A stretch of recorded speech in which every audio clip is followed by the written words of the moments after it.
আজকে সকালে ঘুম থেকে উঠে দেখছি বাইরেটা এত অন্ধকার কেন। ঘরে থাকলে তো অতটাও বোঝা যায় না। তারপরে ব্যালকনিতে এসে দেখলাম প্রচণ্ড বৃষ্টি হচ্ছে, এদিকে মেঘ ডাকছে। আর আজকে হলো বাবির রেজাল্ট, তো স্কুলে যেতে হবে সকাল সকালই। সকাল বলতে তাও 9টা বেজে গেছে। আর এদিকে দেখো ঘুম থেকে তুলেছি বলে এই যে ওর চেহারাটা দেখো, এরকম অবস্থা। ওকে বলেছিলাম তোর না গেলেও হবে, কিন্তু যেহেতু এই ক্লাসের লাস্ট ডে তাই ও ম্যামকে গিফট দিতে হবে বলে ও যাচ্ছে।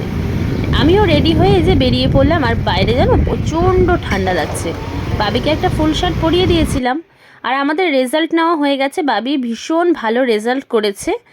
আর তারপরে বাবিকে বললাম কি খাবি, ও সেরকম কিছু খেয়েও আসেনি। এই নিউ মোড়ে ঢুকে গেলাম, ও ওখান থেকে ওর পছন্দ মতো অনেক কিছুই নিল।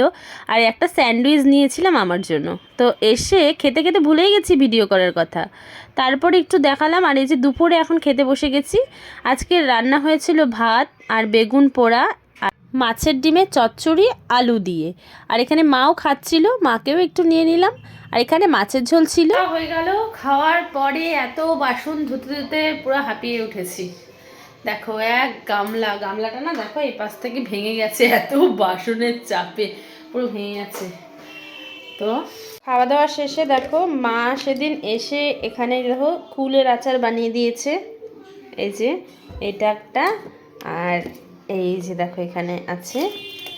তো এটা এখন খাবো। এটা রেখে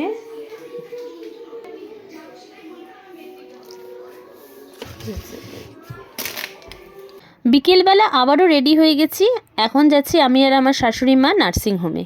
আমার এক ননদ ভর্তি আছে, ওর বেবি হয়েছে। তো কালকে হয়েছে, কালকে যেতে পারিনি কিছু কারণে। তো এর জন্য আজকে যাচ্ছি।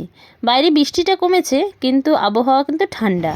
তারপরে টোটো করে কিন্তু আমরা চলেও আসলাম। ওকে দেখে, বাচ্চাটাকে দেখে তারপরে বাড়ি চলে